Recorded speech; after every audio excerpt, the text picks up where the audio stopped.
What do you do when you have a serious backcountry turboprop single that does its job so well and is so well loved by the folks who fly it around the world? In the case of the next step for the Kodiak series, the answer was already in the works when Daher purchased the type certificate and other assets from Quest in 2019. Looking to fill out its production line of targeted turboprops with a worthy companion to its TBMs, Daher identified the Kodiak as the perfect sister aircraft and complement to its line. As it turns out, the next stage for the model was in development by the folks at Quest starting in 2016 to add more capacity and performance. With the infusion of Daher design horsepower and expertise in producing multiple lines of aircraft concurrently, it made for a marriage that leveraged both teams. The result was the Kodiak 900, which debuted at EAA AirVenture at Oshkosh in the summer of 2022, with a fresh FAA TC and a stunning new answer to the question, what next? We asked Daher's Nicolas Chabert about the impact the model made at the show, and the answer is simple, bigger and faster, yet still super efficient and resonant with the market. Well, it was, we were very glad to introduce this aircraft at Oshkosh, and what was this long waiting time to reveal the Kodiak 900 ended up to be a huge success and a great reception from the market. Director of Flight Ops in Sandpoint, Idaho, Paul Corelli took us on a walk around to point out some of the key elements of the design, starting with the big PT6A-148 turboprop engine on the front, paired with a 5-blade Hartzell prop.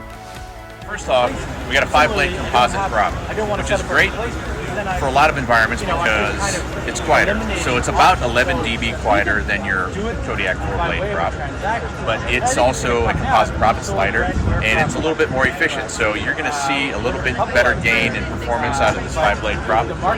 But the big thing is it's quieter. I mean, it's noticeably quieter. Vibration is less, which is important in a lot of areas for, maybe into special missions, vibration is a factor. Behind it, of course, is the new PT6 Alpha, new to us, PT6 Alpha 140 Alpha. And it's a 900 horsepower engine, and its performance is spectacular in this aircraft, coupled with some of the aerodynamic efficiencies that we've put on the aircraft to include internal drag flows, making the breathability of the engine much more clean. And also, if you've noticed, we've also put a conformal cargo pod on this aircraft, which is going to be on every aircraft. It's not going to be an option like the Kodiak 100 where you have a cargo pod or non-cargo pod. Corelli also walked us through a couple of highlights from the flight test program. On the testing, one of the most remarkable portions of the test were a land-back testing where you take off, you climb to 50 feet, you cut the engine, and you land straight ahead, which 50 feet on takeoff, with your takeoff flaps down, is a lot of drag, and the plane comes out of the sky like a stone. The test requires the air crew to survive. That's the passing the test, and not only did we survive, but the plane performed flawlessly. We had no issues with the airplane. It landed really hard, and we were able to roll out without an issue. Some of the other aerodynamic features that we did to this aircraft, you can take a look at, is we have wheel pants on the aircraft, and we have flat track fairings on the aircraft. Total combined, we gained probably about 14 knots with the wheel pants and the flat track fairings, and a little bit of the internal drag efficiencies that we did with the engine. So that's really, really helpful. You can take the wheel pants off, but they're still right now limited to the smaller tires. The Kodiak's rated for the large and the small tire. Kodiak 100, I should say. But the wheel pants are extremely rugged. I looked at them like a couple of Volkswagens on the wheels there, and we took it off airport in some very rough terrain, and they performed flawlessly. They didn't break or get picked up. It was really, really a big surprise for us. But yeah, I would take this off airport, not a problem. What kinds of test profiles did you go through with that? For icing? This will be FIKI certified. We're going to use the same as the Kodiak 100. It's the same wing. It's the same TKS system. You've got now a 20-gallon TKS tank, which resides in the 4 cargo pod, so you have a longer ability to provide de-icing protection, and it functions extremely well. And of course, we live in the Pacific Northwest. It's Ice Alley, and we fly in it quite a bit, and it does a great job. There's no issue with its ability to de-ice. It's such an efficient wing.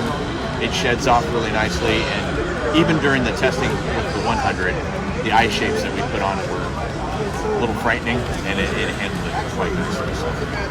But the real test was in flying the bigger, faster Kodiak, and to see how it would compare to such a well-loved, well-thought-out utility machine that has been serving the various backcountry operators and relief missions for years. Daher's Mark Brown brought the fun to us, and we had a chance to spend some quality time with the airplane up in Maryland as the fall colors came on, and we really got a feel for its ramp presence and capabilities. We took our time on the walk around, and Mark showed me even more ways that the teams had improved upon the design. Though the new engine and prop and overall greater size of the airplane are easy to see, there are critical changes woven into the airframe and its systems that allow it to make good on high customer expectations. In order to accommodate the higher horsepower engine in a better, faster way, the CAL has been redesigned, and not just in the obvious streamlining, but in the direction of the airflow through it. Overall, there's a 9% gain in fuel efficiency. The Kodiak's landing gear is also positioned underneath the belly of the airplane, instead of running through the airframe. The 900 sits taller as a result, and has less complexity in the flight control system as another benefit. The Kodiak single-point refueling system proved essential even on the trip to Oshkosh, and came from customer feedback. With the opportunity to see all of those things firsthand, we set out on a demo flight, popping up on a special VFR to take advantage of clearing weather. We tested out the airplane's takeoff and landing under the new engine and prop combo. Then we climbed up for some high work to show off the wing's incredible aerodynamics, easy to see in the difference between the no-flap and full-flap stall speeds. Still, in both cases, the slow flight behavior is benign and forgiving.